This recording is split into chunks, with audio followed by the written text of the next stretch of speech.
Buenos días. El Consorcio Latinoamericano contra el Aborto Inseguro lanza en esta ocasión un ciclo de diálogos sobre cuestiones que tienen que ver con los derechos sexuales y reproductivos. El de hoy se llama Salud Reproductiva, Derechos y Necesidades en Pandemia, y tengo el gusto de presentar a dos expertas que me van a acompañar hoy y con las que espero poder dialogar sobre estos asuntos. Alicia Yamin, integrante asociada del Petrie Flom Center de la Escuela de Derecho de Harvard, experta en salud global y con una extensa investigación en América Latina. Tatiana Rein, quien es doctora en ciencia política por la Universidad de Essex, académica en el Instituto de Estudios Internacionales de la Universidad de Chile y además preside el Comité de Expertas del Mecanismo de Seguimiento de la Convención Interamericana para prevenir, sancionar y erradicar la violencia contra la mujer. Mi nombre es Diana Cariboni, soy periodista y editora encargada de América Latina para el medio internacional Open Democracy y en particular su proyecto de género 50-50. Vamos a empezar ahora brevemente introduciendo el tema de la pandemia y los derechos y las necesidades de salud reproductiva. Como ustedes saben, se cumplieron hace apenas unos días 5 meses de la pandemia de COVID-19, hay más de 20 millones de casos declarados en todo el mundo, hay más de 700.000 muertes, pero sobre todo hay una enorme y muy profunda alteración de la economía, de los medios de vida, de la libertad de movimiento y del acceso a servicios esenciales, en especial la salud y la educación. Hay muchos reportes sobre la forma en que la pandemia está exacerbando las desigualdades en todos los terrenos. La Organización Mundial de la Salud y otros organismos internacionales han advertido que hay un montón de necesidades básicas que no se pueden suspender, que no se pueden posponer, y entre ellas está la atención de salud sexual y reproductiva. En América Latina, particularmente, la Comisión Interamericana de Derechos Humanos recordó en el mes de abril que las obligaciones de los estados en materia de derechos sexuales y reproductivos no se pueden suspender con la pandemia. CLACAI, el Consorcio Latinoamericano contra el Aborto Inseguro, que organiza este diálogo, y más de 90 organizaciones de toda la región lanzaron hace poco una campaña para alertar sobre la urgencia de no descuidar servicios ni derechos esenciales vinculados a la salud reproductiva. También están llevando adelante un monitoreo de cómo se están brindando estos servicios en la pandemia y en las condiciones del aislamiento social obligatorio en 9 países de la región. Pero surgen unas cuantas preguntas. ¿Por qué la salud reproductiva es un servicio esencial? ¿Qué significa tener derechos en este contexto? ¿Cómo establecer las prioridades? ¿Cómo garantizar los derechos cuando en muchos países de la región los hospitales y los centros de salud están desbordados y tratando de responder a la emergencia? Entonces, bueno, vamos a pasar, como les comentaba, a hablar con nuestras dos expertas, a las que les agradezco muchísimo que estén hoy aquí. Y vamos a empezar entonces con una pregunta para Alicia. ¿Qué significa que la salud reproductiva es esencial, Alicia? Bueno, buenos días y muchas gracias por la invitación a este diálogo y por la oportunidad de compartir este espacio con Tatiana y contigo. Yo creo que primero hay que señalar un poco lo que indicaste vos, o sea, que es esencial porque para nosotras, las mujeres, simple y lícitamente es imposible pensar en realizar un proyecto de vida sin poder controlar nuestras intenciones y capacidades reproductivas. Punto. Así que cuando estamos hablando del contexto de la pandemia y los servicios, cuando todo se torna en reducir el contagio del COVID, en sistemas de salud que de por sí son precarios, ¿cuáles son los servicios que no se pueden suspender, que no se pueden desplazar? Y pensando desde esa perspectiva que la mitad de la humanidad requiere estos servicios como parte inherente a su dignidad, creo que podemos pensar que los servicios de salud sexual y reproductiva son esenciales y que no se pueden reasignar los recursos, modificar la provisión de servicios.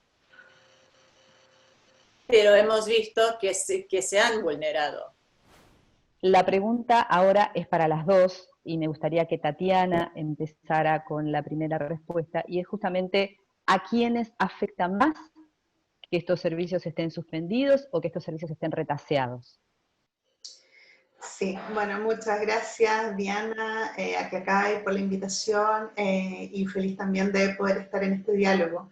Con respecto a la pregunta, la verdad es que afecta a toda la población. Ya toda la población se ve afectada, pero sabemos que las mujeres en particular, que es la mitad de la población, se ven particularmente afectadas. Y dentro de ese sector hay mujeres que están en situaciones particularmente vulnerables. Por ejemplo, si pensamos en mujeres que ya se encuentran embarazadas o que han sufrido una pérdida, esas mujeres se encuentran en una situación particularmente vulnerable, las que se encuentran intentando embarazarse, que probablemente durante todo este periodo han tenido que postergar esa decisión, o las que han sufrido una violación y que tienen que recurrir a los sistemas y a los servicios, primero para que la atiendan producto de la violación y si resultan embarazadas, qué es lo que pueden hacer con los hijos o con ese embarazo. Entonces, esos grupos son particularmente vulnerables. Entonces, nos importa a nosotras muy importantemente que se pueda haber una mirada de interseccionalidad en esto. Y entonces que podamos considerar a ciertos grupos dentro de el sector de las mujeres. Entonces, por ejemplo, que pensemos qué es lo que está pasando con las mujeres migrantes, con las mujeres indígenas, con las que tienen algún grado de discapacidad. Entonces, como digo, a toda la población le afecta, pero luego hay ciertos sectores de la población que van siendo particularmente vulnerables y que estas violaciones de derechos o que la suspensión de derechos las va a afectar mucho más profundamente que al otro sector de la población. Bueno, concuerdo plenamente con Tatiana. Diría, o sea, pensemos un momento en la mujer latinoamericana, o sea, la peruana, por ejemplo. Podemos pensar en una mujer de Miraflores o San Isidro, podemos pensar en una mujer afrodescendiente que vive en La Victoria o Rímac, podemos pensar en una quechua descendiente en Cusco, Ayacucho, podemos pensar en una mujer indígena en el Alto Marañón, cerca de Quitos. O sea, no son, todas esas mujeres se enfrentan con distintos desafíos, obstáculos, y las que también tienen quizá discapacidad o que no hablan español o que son adolescentes o también tienen otra condición de marginación, viven en un lugar muy remoto, también tienen, son más afectadas, pues, son las más impactadas.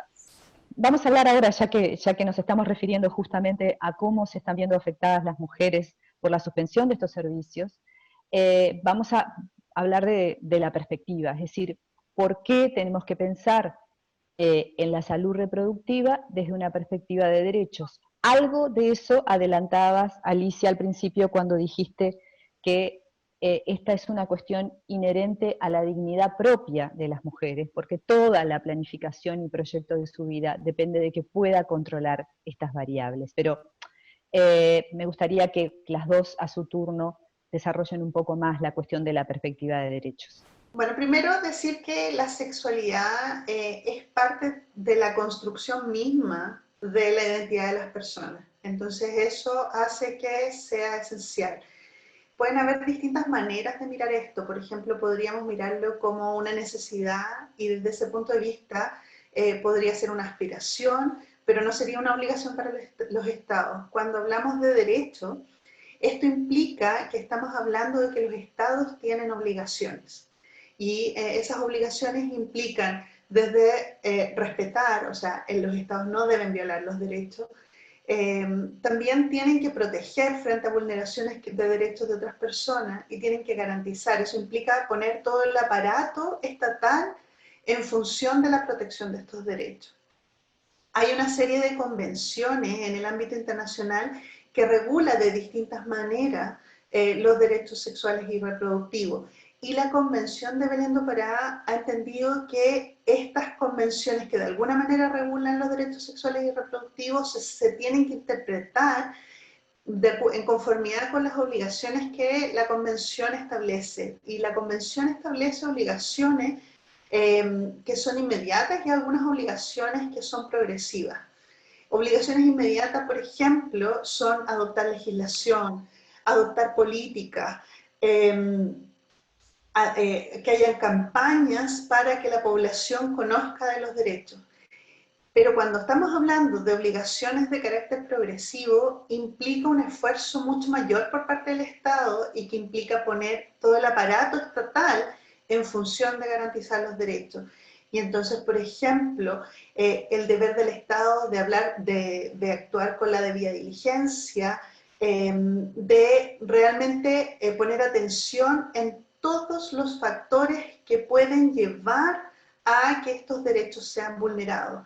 Entonces, incorporarlos en la educación de las personas en edad escolar, luego educar, por ejemplo, a los servidores públicos, a los jueces o quienes van a ser jueces, entonces en los distintos ámbitos. Entonces todo esto es muy, muy importante y modificar los patrones socioculturales. Y eso, por supuesto, que requiere un esfuerzo bastante considerable por parte del Estado. Por otro lado, cuando hablamos de derechos, hay una serie de características que se han reconocido de los derechos. Por ejemplo, el que son universales, por lo tanto son de todas las personas sin que se pueda discriminar por razones de sexo o de orientación sexual u otras razones. También son interdependientes. Por lo tanto, si se vulnera un derecho, también van a ser vulnerados otros derechos. Entonces, si estamos hablando en este caso de derechos sexuales y reproductivos y se vulneran unos específicos, también van a vulnerarse otros, por ejemplo, en relación a la integridad, a la seguridad de las personas, a la salud en general, etc. Entonces, por eso es tan importante que adoptemos esta visión de derechos humanos. En relación a eso, Tatiana, vos mencionabas la obligación de los estados, en particular, por ejemplo, la debida diligencia. ¿Esto quiere decir que aún en una situación de emergencia y con dificultades en los hospitales o en los servicios de salud, no se puede suspender, por ejemplo, la provisión de anticonceptivos, las consultas ginecológicas? O sea, ¿hasta dónde llega esa respuesta inmediata que debe dar el Estado? A ver, en principio los derechos no debieran suspenderse. Ahora, hay ciertas condiciones que hacen que ciertos derechos sí puedan suspenderse. ¿Ya? Por ejemplo, hoy en día que estamos en una situación de pandemia y que la salud de la población está siendo afectada, es posible restringir el derecho a la libertad de circulación. Entonces ahí estamos viendo una restricción que se admite. Pero eso no significa, o sea, tiene que ser progresivo, tiene que ser en función de la protección del derecho específico que se está protegiendo. Entonces, en el caso de la salud sexual, las personas no van a dejar de tener esa salud sexual y no es necesario suspender esos derechos para proteger la salud de la población en general. Por lo tanto, como no hay un vínculo directo, es necesario seguirlo protegiendo. Ahora, hemos visto que los hospitales, por ejemplo, se han tenido que reacondicionar para seguir satisfaciendo estos derechos. Entonces, eso es lo importante, el cómo lo hacemos y cómo incorporamos una perspectiva de derecho, una perspectiva de género en las medidas que están adoptando, porque lo que han hecho los estados es que adoptan las medidas para proteger a la población por el COVID, pero se olvidan de la perspectiva de género o de la protección del resto de los derechos. Entonces, esos derechos no deben ser suspendidos, sino que deben buscar la forma en que no afecte desproporcionadamente a la población. Bien. Alicia, sobre la perspectiva de derechos en esta cuestión de salud reproductiva. Bueno, solo agregaría unas cosas que quizás son importantes. No hay un conjunto de derechos que son derechos sexuales y reproductivos. O sea, los derechos sexuales y reproductivos son interpretaciones de derechos que existen, que están reconocidos en el derecho internacional y en muchos casos el derecho constitucional. O sea, la libertad, el derecho a la información, libertad de integridad física, libertad de tratos crueles, inhumanos y degradantes, por ejemplo. Si negamos servicios de salud sexual y reproductiva, y por ejemplo, una mujer no puede realizar una interrupción legal del embarazo y tiene que llevar un embarazo a término que es fruto de violación o que el feto no puede sobrevivir o tiene problemas congénitos o lo que sea, ese sí ya se reconoce como tratos crueles, inhumanos y degradantes. Y esos derechos no se pueden derogar en crisis por ninguna razón. Así que yo creo que hay matices, o sea, toda la salud sexual y reproductiva no entraría en ese marco, pero hay ciertos servicios de salud sexual y reproductiva que sí no son derogables. Bien, gracias. Tatiana, quería preguntarte, por el bagaje que tenemos, ¿verdad? Por las conquistas, por los aprendizajes que en materia de estos derechos en la región se han logrado y que hoy podrían ser vitales para afrontar este contexto, para encontrarle, digamos, salidas o soluciones. Sí, bueno, la región ha tenido una evolución bastante importante en lo que son los derechos de las mujeres, en particular en el caso de la Convención de Belén do Pará, que es la convención que se relaciona con la violencia hacia las mujeres. Es el primer instrumento obligatorio que se adopta en el ámbito internacional que regula esta materia. Entonces, eso fue ya un avance bastante importante. Esta convención vino a reconocer que ciertos aspectos o ciertas situaciones que ocurren en el ámbito de lo privado, como por ejemplo en el caso de la violencia doméstica, no eran exclusivos de preocupación de la familia, sino que el Estado tenía una obligación de intervenir.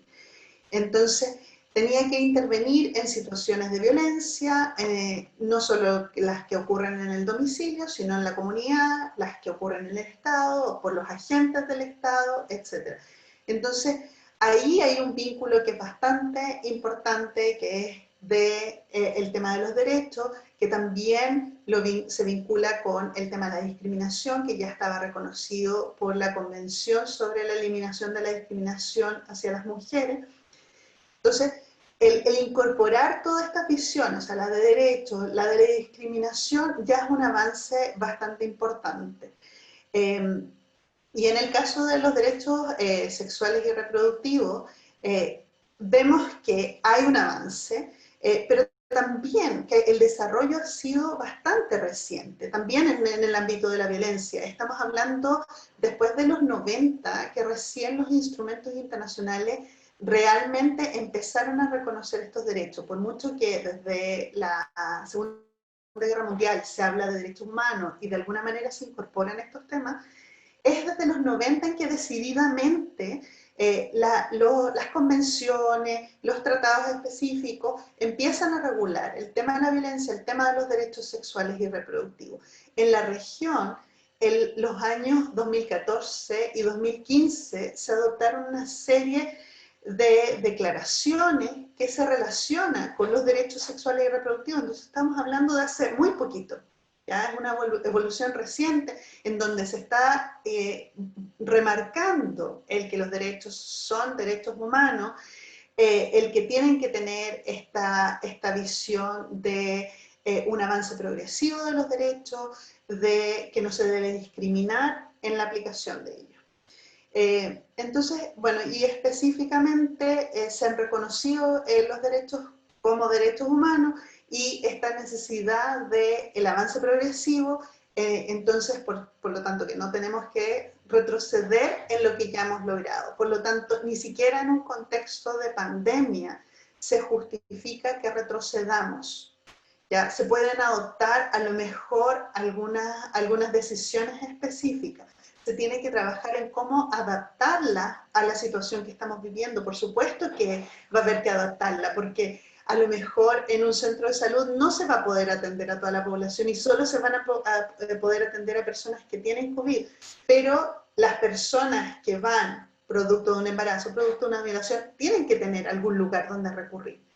La población tiene que tener anticonceptivos, porque no se puede producir un baby boom, que le llaman en algunos lados, no podemos enfrentarnos a que la población tenga niños después de la pandemia sin poder mantenerlos, por ejemplo.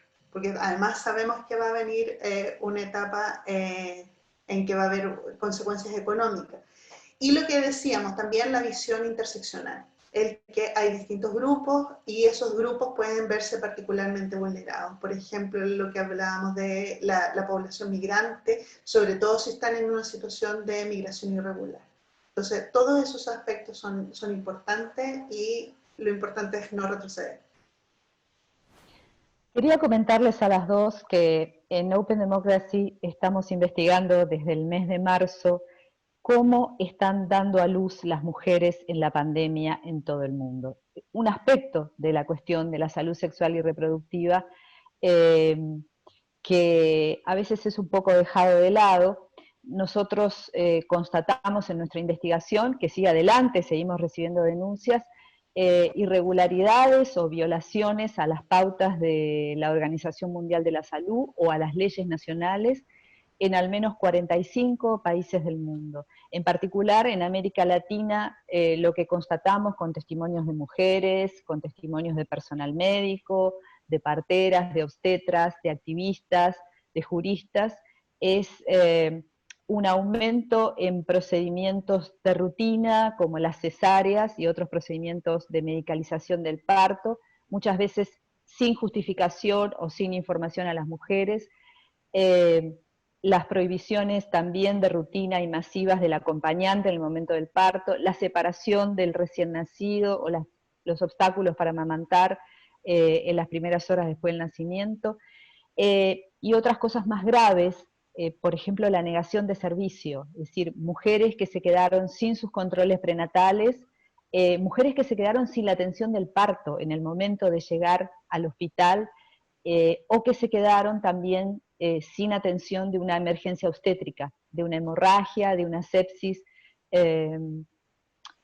Entonces quería preguntarles cómo se relaciona la cuestión de la violencia obstétrica con la pandemia, cómo lo ven ustedes. Alicia, ¿querés empezar? Sí, y quiero retomar unos puntos que mencionaba Tatiana. Y a lo mejor discrepamos un poco, porque yo creo que hemos avanzado muchísimo en construir el andamiaje normativo en cuanto a los derechos sexuales y reproductivos, igualdad de género, etc. Pero no tanto en la institucionalización de aquellos derechos, los arreglos institucionales, ni en el sistema de salud, que preguntabas antes, Diana, sobre priorización, procesos de priorización de recursos, presupuestos, y tampoco quizás en remedios. O sea, me parece que ahora hemos retrocedido enormemente en cuestiones de violencia. Porque no tenemos, no nos hemos, bueno, no sé si es que no hayamos no nos hayamos enfocado o si son barreras y obstáculos, pero me parece que hay una brecha importante entre los avances normativos y el goce efectivo en la práctica. Y esto de violencia obstétrica me parece un ejemplo de eso. O sea, hemos avanzado muchísimo en cuanto al derecho a cuidados obstétricos de emergencia. O sea, llevo 30 años en eso, en muchos países del mundo. Pero, sin embargo, en los sistemas de salud estamos trabajando con sistemas de salud con una lógica sumamente biomédica que tiene sinergias con una visión muy patriarcal, con la creciente mercantilización de la salud y todos esos factores en combinación y la pandemia encima tiene impactos devastadores en la salud de las mujeres, la salud sexual y reproductiva, y yo creo que es un aprendizaje importante para el movimiento feminista en que tenemos que poner más atención en las condiciones, cómo funcionan los derechos o cómo no funcionan en la práctica y no solamente en los conceptos jurídicos. Esa es la primera respuesta que diría. Una cosita muy cortita para agregar antes de que Tatiana comente el tema, que justamente con relación a la violencia obstétrica, en América Latina hay por lo menos 8 o 9 países que tienen leyes específicas contra la violencia obstétrica, incluso en algunos casos que se penalizan, pero lo que vimos es que prácticamente estas leyes no se cumplen, en algunos países ni siquiera están reglamentados, y nos decía un experto de la Organización Panamericana de la Salud que no por casualidad la OMS tuvo que omitir la expresión violencia obstétrica de sus pautas porque el utilizarla planteaba una barrera imposible de saltar para dialogar con las sociedades médicas de los países y de las regiones. Es decir, el propio cuerpo médico rechaza esa definición y entonces la OMS se refiere a otros términos como parto humanizado, parto respetado, parto bajo de los derechos humanos, etc. El propio cuerpo médico es bastante patriarcal y conservador. Pero, por ejemplo, en ese tema, el sistema de salud, si en las escuelas de medicina no enseñamos parto vaginal asistido y solo enseñamos cómo hacer cesáreas, es una gran sorpresa que hay tasas de cesáreas tan altísimas en la región. O sea, es un poco ver los elementos en el sistema y no solamente concentrarnos en la figura de violencia obstétrica. Bueno, primero, o sea, estoy absolutamente de acuerdo con Alicia y lo vemos en general en todo lo que es la violencia. Nosotros en el comité de expertas adoptamos una serie de indicadores que les enviamos a los estados para saber cómo están cumpliendo con las obligaciones que establece la convención.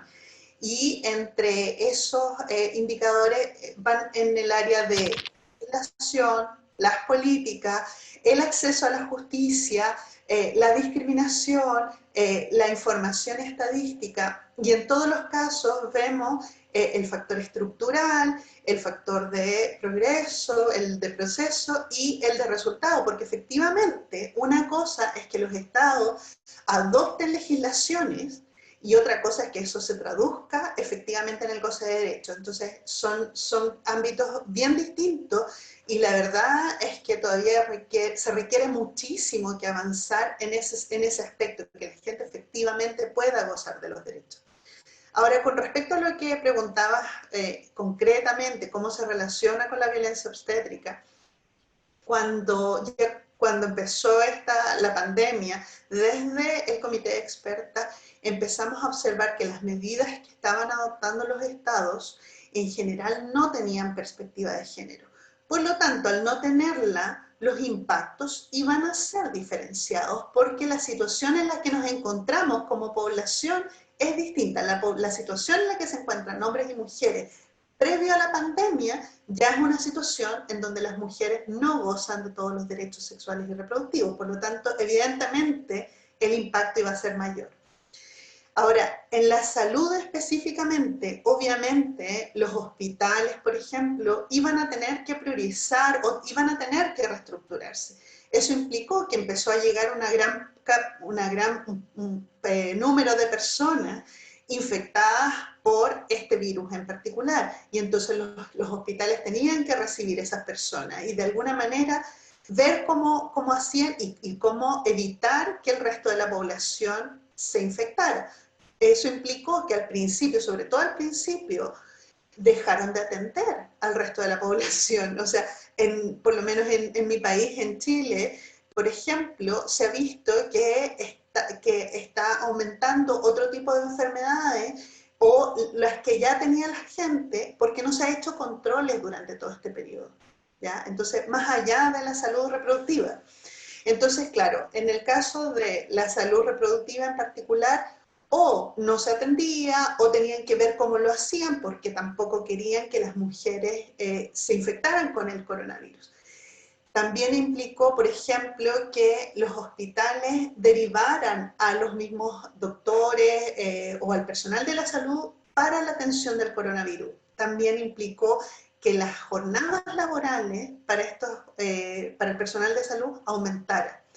Todo eso también tiene implicancia en después cómo pueden atender, porque si están estresados, porque están teniendo jornadas muy largas, porque están en otras áreas que no son las áreas que a las que normalmente se dedican, porque están estresados, porque se pueden contagiar, porque también son personas, porque están siendo afectados o afectadas porque los atacan. En muchos países nosotros hemos visto que al personal de la salud, que está mayoritariamente conformado por mujeres, las han atacado porque se les considera que pueden ser agentes contaminantes, ¿ya? Entonces, todo esto es complejo. Entonces, si se dan todos estos factores, sumado a una discriminación estructural hacia las mujeres, a violencia que ya se cometía, entonces estas personas que ya cometían a lo mejor violencia, sumado con estos factores, por supuesto que pueden aumentar la violencia o aumentar el que no se atienda a esta población o que no se le entregue los medicamentos, etc. Entonces, todo suma. Les quería comentar ahora algo que sobre todo vimos en los primeros meses de la pandemia, y fue el hecho de que grupos ultraconservadores en distintos países del mundo, pero particularmente en América Latina, celebraban y reclamaban el cierre de los servicios de salud sexual y reproductiva, la suspensión de la distribución de anticonceptivos, el cierre de servicios de aborto en los países y en las circunstancias en las que está permitido. ¿Cómo ven esto? ¿Cómo lo veo? Bueno, atroz, alucinante, pero sí hemos visto distintas reacciones, Diana, o sea, a lo largo de la región y también en otras regiones. Y, por ejemplo, no creo que sea casual que en Argentina, después de toda esta movilización, la ola verde, la marea verde, toda la movida política y social en torno a la ley del aborto, que la reacción ha sido un poco distinta, me parece, que en otros países. Y eso a mí me habla de algo, y quizás mirándola a Tatiana todo este tiempo, se me vino a la mente que hace años en Chile, bajo la dictadura de Pinochet, las mujeres hablaban de democracia en casa y democracia en país, y de la necesidad de reinventar el contrato social, y lo mencionó acá Tatiana. Y yo creo que ahora estamos con la necesidad de reinventar el contrato social, combatir estos mensajes de ideología de género, etcétera, reinventar el contacto social, incluyendo derechos sexuales y reproductivos, pero también entendiendo que tenemos que socializarlos de otra manera, de llegar a un público más amplio, de conectar de redefinir la barrera entre lo que puede hacer el Estado para ordenar los derechos y lo que dejamos al mercado neoliberal. Yo creo que estamos en esa posición para que estos mensajes de los ultraconservadores no tengan el mismo impacto, que no nos puedan pintar como las feministas, que solo nos importa la autonomía sexual, la libertad sexual, porque no es así. O sea, yo creo que todo el proceso que se vino dando en Argentina ha demostrado que este tema es un tema de ciudadanía, es un tema de igualdad, es un tema de inclusión social. Y creo que para mí ese es un poco el mensaje que tenemos que tomar de acá en adelante. Hablabas de reinventar y de llegar a un grupo más amplio con la cuestión. Tatiana, te dejo esas dos cosas para que las comentes. Sí, mira, desde que empezamos en julio, publicamos en conjunto con la CIM otro documento en que reconocía los patrones de violencia en la región, en que adoptaba distintas recomendaciones a la región para enfrentar distintas formas de violencia.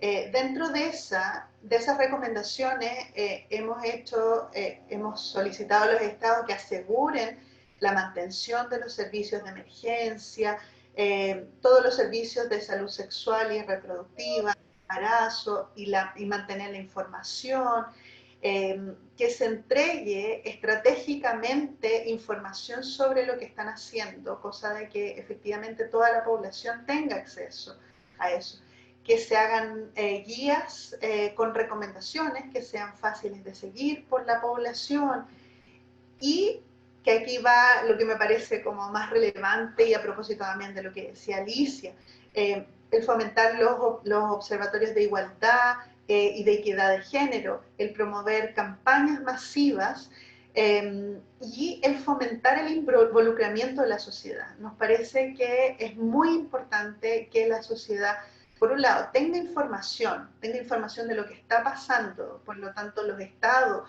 los observatorios de género, tienen que recolectar la información y tienen que darla a conocer para que la gente sepa, como te digo, lo que está pasando, puedan hacer algo, puedan hacer un monitoreo.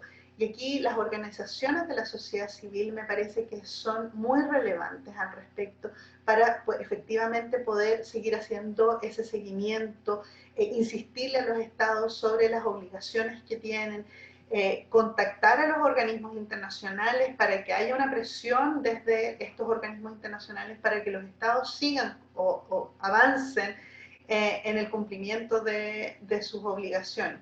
Ahora, no es de extrañar que haya esta reacción por parte de grupos conservadores, lo estábamos viendo antes de la pandemia, no es algo que está ocurriendo post pandemia. Ya estábamos viendo incluso algunos gobiernos en donde se estaban, por ejemplo, adoptando algunas medidas que implicaban sacar el concepto, eliminar el concepto de género de la educación.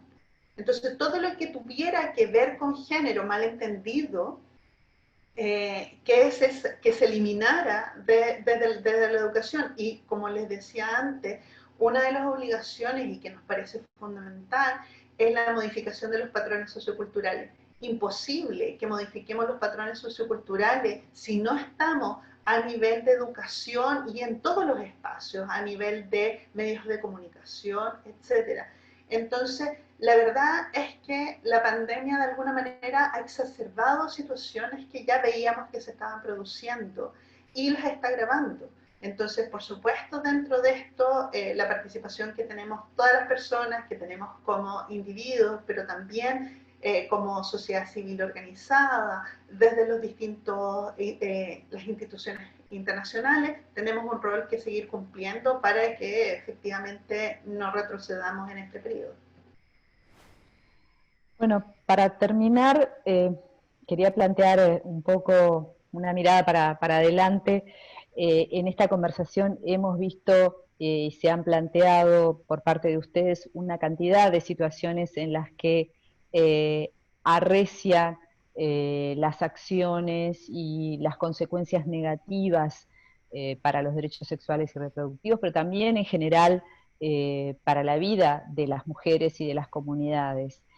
Eh, una de las cosas que más se comentan o se advierten es que estas situaciones regresivas se enquisten y pasen a formar parte de esa nueva normalidad.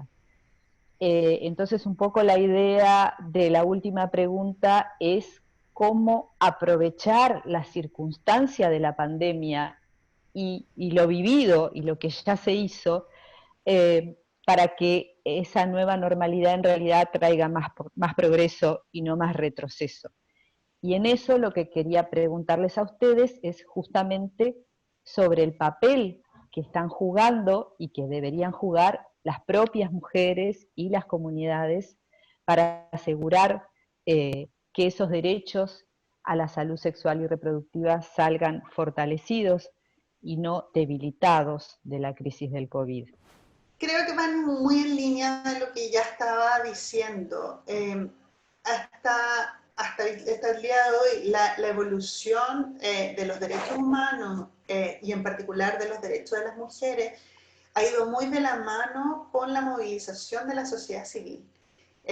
Para los derechos humanos de las mujeres hubo que movilizarse muy fuertemente en los años, bueno, con las conferencias de la mujer en los años 90 para que se incorporaran o se adoptaran instrumentos específicos que incorporaran los derechos de las mujeres, aspectos específicos de esos derechos, bueno, y el tema de la violencia en particular, los derechos sexuales y reproductivos. Entonces, ha sido parte todo esto de una presión muy fuerte de toda la sociedad civil, sobre todo la sociedad civil organizada. Entonces, en este tiempo me parece que ese rol, el que tiene la sociedad, el que tienen los individuos, hoy en día a veces es más fácil que no sea una sociedad civil tan organizada, ya que tenemos las redes sociales, por ejemplo, y entonces hay distintas formas en las que podemos participar y en las que estamos comunicando, en las que nos estamos enterando de la información. Hoy día, por ejemplo, vemos que las mujeres están mucho más empoderadas. Los últimos años, por ejemplo, las movilizaciones para el 8 de marzo, para el 25 de noviembre han sido muy, muy importantes. Entonces, ese empoderamiento, el que las personas de alguna manera también se organicen, el que haya una cierta conciencia de la población es muy relevante. Entonces, por un lado, es indispensable que tengamos información y entonces la misma población que esté comunicando lo que está pasando y los medios de comunicación más formales también. Ustedes mismos, por ejemplo, ahora están haciendo este diálogo y va a salir y las personas entonces pueden conocer más de lo que está pasando. Y a partir de eso, entonces, hacer un seguimiento, hacer un monitoreo y, de alguna manera, seguir exigiendo, seguir pidiendo, porque es la forma en que hemos ido avanzando en los derechos. Bueno, estoy de acuerdo con todo eso. Y sí, me parece que este foro y foros parecidos son importantes. Trabajar con los medios de comunicación también me parece fundamental. Pero me temo que vaya a haber una diferencia muy grande entre mujeres que, o sea, nosotras que estamos participando ahora, mujeres de la sociedad civil organizada y las mujeres que viven en comunidades remotas, sin educación, sin acceso a estos foros. Y eso es lo que me preocupa, porque a largo plazo sabemos que hay nenas que van a dejar la escuela, que se van a embarazar por falta de anticonceptivos, por falta de acceso al aborto. Y esas son las niñas y mujeres que me preocupan más. Y cómo movilizarlas. Yo no creo que hay una solución mágica, Diana. O sea, me parece que requiere un esfuerzo de políticos, de grupos de la sociedad civil, pero más comunitarios, ni siquiera necesariamente feministas o de derechos de las mujeres, sino grupos comunitarios que, que asuman este tema como parte de su trabajo, porque es parte del contrato social, o sea, es un elemento de la igualdad, es un elemento de la inclusión social, de la democracia, y así todos deberíamos pensarlo, o sea, no solo las mujeres, no solo las expertas, no solo las académicas. El gran desafío es poner esto en la agenda en países que están viviendo situaciones en América Latina, en varios de ellos, de polarización política y donde la cuestión de género ha sido una moneda de cambio en la discusión y en la Sí. polarización política. Entonces, quizás las consecuencias negativas de la pandemia nos puedan ayudar de pronto a iluminar por qué es importante, porque la sensación era que la conversación estaba en un terreno muy abstracto, ¿no? Incluso la ideología de género, tal como está planteada por parte de estos grupos de oposición, parecía referirse a cosas, digamos, elitistas, etcétera. Acá estamos hablando de cuestiones muy reales, estamos hablando de violencia dentro de los hogares, de violación, de falta de acceso a servicios esenciales, de embarazos o nacimientos quizá de niños que resultaron de una violación o de una violencia, por Pero ejemplo. también estamos hablando de políticas, de factores estructurales, de políticas fiscales, de presupuestos, de igualdad de ingresos y de riqueza. Estamos hablando de eso también. Cierto, o sea, estamos en un momento donde casi todas las cosas importantes están en discusión y la pandemia también se relaciona con esa discusión, ¿no? Y los derechos sexuales y reproductivos, porque no vamos a poder avanzar más si no empezamos a pensar en políticas fiscales, en cómo funcionan las instituciones sociales en las sociedades, en por qué no tiene, por qué el aparato estatal es tan débil en muchas cosas. Porque, o sea, si no avanzamos en esa dimensión, estamos siempre repartiendo, priorizando un pastel muy pequeño, mientras que la riqueza privada y las desigualdades sociales siguen creciendo. Bien, esto que estás planteando, Alicia, quizás pueda ser parte o una parte más sustantiva de un próximo diálogo de esta serie que está organizando el Consorcio Latinoamericano contra el Aborto Inseguro. Tatiana, ¿querés agregar algo más para terminar? Solo decir que, bueno, un poco ya planteado que todo esto tiene que ver con factores estructurales. El no incorporar la perspectiva de género en las políticas públicas como un análisis transversal en nuestros estados ya ha tenido impacto y hoy día, cuando vivimos una situación de emergencia, eso afecta más a ciertos sectores de la población. Por lo tanto, es muy importante que esto se ponga en el centro y no solo en el contexto de pandemia, sino que cuando ya dejemos de estar en un contexto de emergencia, que miremos atrás, que miremos hacia adelante y cómo podemos hacer un cambio que debe ser estructural, que no pasa simplemente por adoptar una legislación, sino que pasa por mirar la situación en que se encuentran hombres y mujeres con una mirada estructural y que haya un cambio realmente profundo. Bueno, muy bien. Yo les agradezco muchísimo a las dos. Les recuerdo a quienes nos están escuchando y mirando, que estuvimos hablando con Alicia Yamin, profesora de la Escuela de Derecho de la Universidad de Harvard, y con Tatiana Rein, que es presidenta del Comité de Expertos del Mecanismo de Seguimiento de la Convención Interamericana contra la Violencia hacia la Mujer, MESECVI, y que este primer diálogo organizado por CLACAI, el Consorcio Latinoamericano contra el Aborto Inseguro, es el puntapié inicial de una serie de conversaciones sobre estos temas que continuará en los próximos meses. Muchas gracias y hasta pronto. Muchas gracias. Gracias.